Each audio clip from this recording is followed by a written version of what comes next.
Share करते तुमच्यासोबत. तसं मी पीठ सकाळीच भिजायला घातलं होतं भटुऱ्याचं आणि छोले पण सकाळीच भिजायला घातलेले आहेत. कमीत कमी 6 तासांना भिजून द्यावं लागतं, तर ते त्यामुळे सकाळी टाकलेले आहे. आणि कसं भटुऱ्याचं पीठ मळले आणि छोले कसे टाकायचे त्याची रेसिपी आधी तुम्हाला दाखवते आणि त्यानंतर मग पुढची रेसिपी कंटिन्यू करते. तर व्हिडिओ शेवटपर्यंत बघा. छोले बनवण्यासाठी मी तर काबुली चना घेतलेला आहे. तर यामध्ये पण 2 साईज भेटतात. ही थोडीशी छोटी साईज आहे, यापेक्षा थोडी मोठी साईज भेटते, पण ती खूप मोठी होऊन जाते, त्यामुळे ही मीडियम साईज परफेक्ट आहे. तर याला 2-3 पाण्याने छान धुवून घ्यायचं. त्याला धुवून घेतल्यानंतर आपला जो खायचा सोडा असतो तो त्यामध्ये अर्धा चमचा टाकायचा आणि पाणी टाकायचं. पाणी आता यामध्ये थोडंसं गरम करून टाकायचं, खूप जास्त कडक पण नाही आणि एकदम थंड पण नाही. थोडंसं गरम टाकलं की पटकन भिजतात आणि सोड्याने एकदम मऊ होतात. तर याला 6 तास आपण भिजत घालणार आहोत. इकडं आता भटुऱ्याचं पीठ मळून घेऊयात. तर भटुऱ्याचं पीठ मळण्यासाठी मी वाटी घेतली मेजरमेंटला. 2 वाटी मैदा घेतला, तर त्यामध्ये 1.5 वाटी मी आता गरा ॲड करणार आहे. आणि गरा शक्यतो बारीक साईजचा घ्यायचा. त्यामध्ये अर्धा चमचा आपला खायचा सोडा टाकायचा. त्यानंतर चवीनुसार मीठ टाकायचं. मी इथं 1 चमचा मीठ टाकलेलं आहे आणि यामध्ये आपल्याला 2 चमचे साखर टाकायची आहे. आता एवढं सगळं टाकल्यानंतर यामध्ये आपल्याला दही ॲड करायचं आहे. आता भटुऱ्याचं पीठ पण आपल्याला सकाळीच मळून घ्यायचं आहे, जेणेकरून मग ते पण छान भिजलं पाहिजे. तर आता यामध्ये मी अर्धी वाटी जवळजवळ दही टाकलेलं आहे. समजा 2 चमचे म्हणा किंवा मग अर्धी वाटी म्हणा. आणि याला आपल्याला एकदम मऊसर मळून घ्यायचं आहे. आता जसं पाणी पाहिजे तसं ॲड करायचं आणि थोडंसं घट्टसर गोळा आपल्याला मळून घ्यायचा आहे. तर याला मळायला आपल्याला जवळजवळ 7 ते 8 मिनटं मळायचं असतं, जेणेकरून मग तो एकदम मऊ होतो. तर इथं आपण पटपट सुरुवात करूया आणि एकदम मऊ होईपर्यंत कंटिन्युअसली त्याला मळत जायचं. आणि हे बघा, थोडंसं जाडसर राहतं ना, यापेक्षाही आपल्याला मऊ करायचं आहे. तर या पद्धतीने तुम्ही पटपट जवळजवळ 7 ते 8 मिनटामध्ये एकदम छान मऊ गोळा बनवून तयार होतो. तर या पद्धतीने तुम्ही मळायचं. आता थोडेसे 2 मिनटं आधी आपण त्यामध्ये 1 चमचा तेल ॲड करणार आहोत आणि तेल ॲड केलं की परत 2 ते 3 मिनटं आपण त्याला छान मऊ करून घेणार आहोत. एकदम छान मऊ बनलं की मग आपले भटुरे छान फुगतात. आणि हीच ट्रिक आहे की तुम्ही याला एकदम छान मऊ करायचं. आणि खूप जास्त मऊ पण नाही, पण या पद्धतीने अशा थोड्याशा सुरकुत्या राहतील या पद्धतीने तुम्ही मळून घ्यायचं. आणि असं मळल्यानंतर भटुरे तुमचे एकदम छान फुगतील. आणि आता हे मळून झालेलं आहे. आता याला आपण एका प्लेटमध्ये थोडंसं तेल लावायचं आणि त्यामध्ये हा गोळा ठेवून द्यायचा. आता एक रुमाल घ्यायचा आणि तो रुमाल भिजत थोडासा ओला करून घ्यायचा. त्याचं पाणी काढून टाकायचं, पिळून घ्यायचा, फक्त ओला करून घ्यायचा आणि तो त्यावरती आपल्याला झाकून ठेवायचा आहे. आणि हे पीठ आपल्याला जवळजवळ 6 तास भिजत घालायचं आहे. यापेक्षा जास्त वेळ जरी घातलं आणि फ्रीजमध्ये नाही बरं का, बाहेर ठेवायचं. यापेक्षा जास्त वेळ जर तुम्ही ठेवलं तरी पण मग भटुरे एकदम छान मऊ होतात. पण 6 तासानंतर आपण त्याला फ्रीजमध्ये पण ठेवू शकतो आणि दुसऱ्या दिवशी पण वापरू शकतो.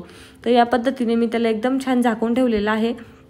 रुमालाने झाकल्यानंतर त्याला आपण परत एका प्लेटनी पण कवर करून ठेवू, म्हणजे मग त्याला काही मॉइश्चर वगैरे जाणार नाही. आणि या पद्धतीने आपण 6 तासानंतर आता परत एकदा भेटूयात. आता 6 तास कंप्लीट झालेले आहे आणि तुम्ही बघू शकता आपले छोले किती छान फुगलेले आहेत. पहिल्यांदा निम्मी क्वांटिटी होती, तर ते आता डबल झालेले आहेत. परत एकदा 1-2 पाण्याने धुवून घ्यायची, म्हणजे तो सोड्याचं जे पाणी असतं ते सगळं काढून टाकायचं. छान धुवून घ्यायचे. 2-3 पाण्याने धुवून झाले की मग एका कढईमध्ये, आता तुम्ही कुकरमध्ये पण शिजवू शकता, पण मी कुकर नाही वापरत म्हणून मी कढईमध्ये दाखवते तुम्हाला. तर कुकरमध्ये पटकन शिजतात, पण कढईमध्ये मी शिजत घालते. यामध्ये आता पाणी टाकून यामध्ये मी परत थोडंसं सोडा ॲड केलेला आहे, म्हणजे पटकन शिजल. आता दुसरीकडे आपण ग्रेव्ही बनवून घेणार आहोत. तर त्यासाठी मी घेतलेले आहे कांदे, टोमॅटो, लसूण, हिरवी मिरची आणि थोडंसं आलं. तर आता कांदा आपल्याला रफली चॉप करायचा आहे. खूप जास्त बारीक करायची काही गरज नाही आहे, कारण की आपल्याला त्याची पेस्ट बनवायची. तर माझा आता इथं रफली चॉप करून झालेला आहे कांदा. त्याच पद्धतीने मी आता टोमॅटोही कापून घेते आहे. तर टोमॅटो थोडासा कमी घ्यायचा कांद्याच्या क्वांटिटीमध्ये, जेणेकरून मग खूप जास्त आंबट लागणार नाही. त्यानंतर 1 बटाटा घ्यायचा. आता छोट्या साईजचा घ्यायचा, माझा थोडासा मोठा झालेला आहे. यामध्ये मी आता निम्माच वापरणार आहे. तर बटाटा छान धुवून घेऊन त्या छोल्यामध्ये टाकायचं, जेणेकरून मग ग्रेव्ही एकदम छान घट्ट होते. आता आपल्याला इकडं तयारी करायची आहे, ती म्हणजे आपला मसाला बनवायची. तर मी कढईमध्ये तेल टाकलेलं आहे. त्यामध्ये आपला चॉप केलेला जो कांदा आहे तो सगळा कांदा ॲड केलेला आहे आणि त्यामध्ये आपली हिरवी मिरची, लसूण आणि आलं तेही आपण टाकणार आहोत. आता माझा लसूण गावठी आहे, त्यामुळे मी काय त्याच्यावरचं टर्पल वगैरे काढत नाही, तो डायरेक्ट तसाच वापरत असते। तर या पद्धतीने हे सगळं टाकून आपल्याला एकदम छान परतून घ्यायचं आहे। जवळजवळ आपल्याला थोडासा सोनेरी रंग येऊपर्यंत त्याला कंटिन्युअसली हलवत राहायचं आहे आणि छान परतून घ्यायचं आहे। शक्यतो ही ग्रेव्ही तुम्ही कमी गॅसवर बनवा, जेणेकरून मग टेस्ट खूप छान लागते त्याची, जर आपण कमी गॅसवर केली तर। आता हा थोड्यापैकी सोनेरी कलर झालेला आहे। आता आपण जो कापलेला टोमॅटो आहे तोही त्यामध्ये ॲड करणार आहोत। आणि इकडे बघा माझे छोले छान असे शिजून झालेले आहेत। फक्त ग्रेव्ही बनवायच्या आतमध्ये माझे छोले छान शिजलेले आहेत। तर त्यानंतर आता हा मसाला परतून झालेला आहे तो आता मी एका मिक्सर जारमध्ये टाकते आणि थोडासा थंड होऊ देते। तोपर्यंत तुम्हाला आता मसाला दाखवते काय काढायचा आहे। तर मी इकडे घेतलेला आहे लाल तिखट, जवळजवळ 1.5 चमचा लाल तिखट घेतलेला आहे। त्यामध्ये हळद घेतलेली आहे, थोडीशी आपल्याला धना पावडर घ्यायची आहे। धना पावडरची क्वांटिटी थोडीशी कमी ठेवायची, खूप जास्त पण नाही वापरायची। त्यानंतर त्यामध्ये आपल्याला घ्यायचा आहे थोडासा गरम मसाला आणि यामध्ये आपल्याला टाकायचं आहे मीठ। आता मीठ तुम्ही चवीनुसार टाकू शकता। त्यानंतर आपल्याला टाकायचा आहे छोले मसाला।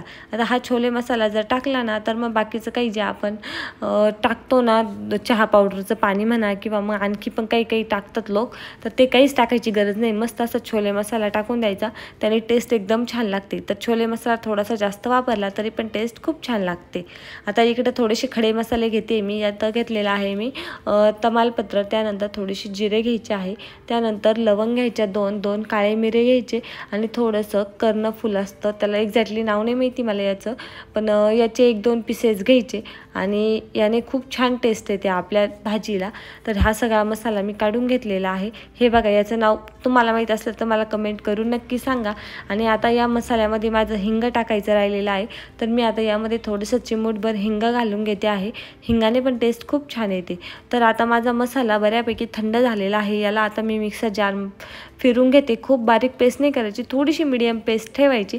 या पद्धतीने पेस्ट झालेली आहे। आता कढईमध्ये परत एकदा तेल गरम करून यामध्ये आपण जे खडे मसाले काढलेले आहेत हे सगळे खडे मसाले ॲड करून घ्यायचे आणि त्यानंतर त्यामध्ये खूप जास्त परतून नाही द्यायचे। लगेच आपले जे मसाले काढलेले आहेत ना आपण लाल तिखट वगैरे ते ॲड करायचे आहेत। थोडेसे हलके गरम झाले की मग त्यामध्ये टाकून द्यायचे आहेत।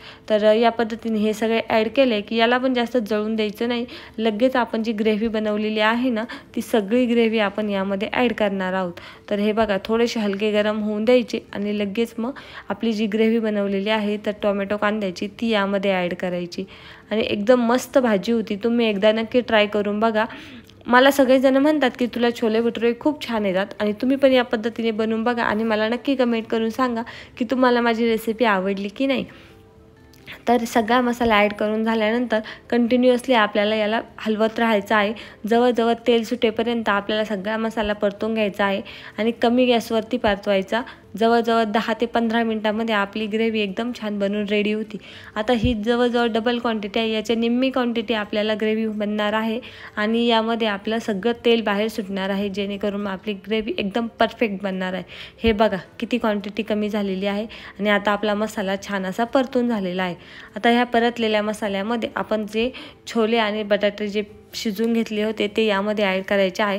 आता या पद्धतीने तुम्ही बटाटे यामध्ये थोडेसे मॅश करून पण टाकू शकता किंवा मग या पद्धतीने डायरेक्ट असे पण टाकले तरी पण ग्रेव्ही थोडीशी घट्ट होते आणि टेस्ट मग छान लागते।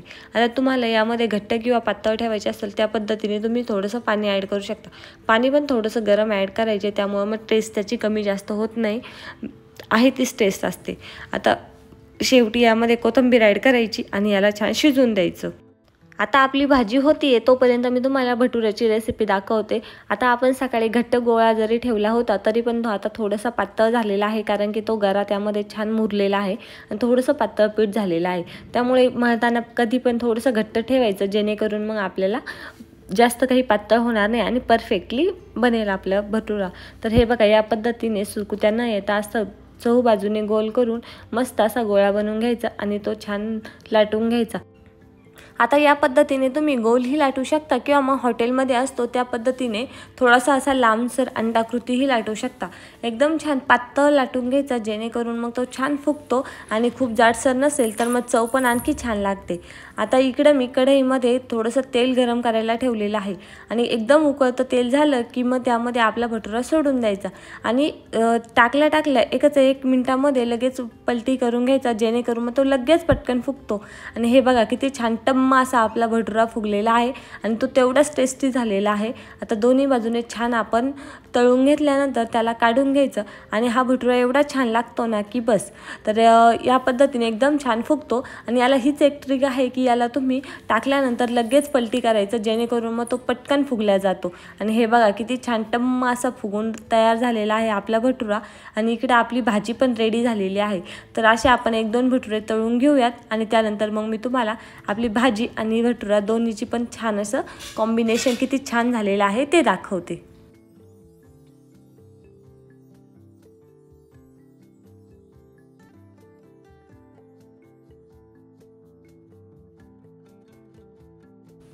तर हे बघा किती छान आपले छोले भटुरे बनवून तयार झालेले आहेत। जर व्हिडिओ आवडला असेल तर लाईक करा आणि नवीन असेल तर आपल्या चॅनलला सबस्क्राईब करा। अशाच छान व्हिडिओ सोबत परत एकदा भेटू, तोपर्यंत बाय।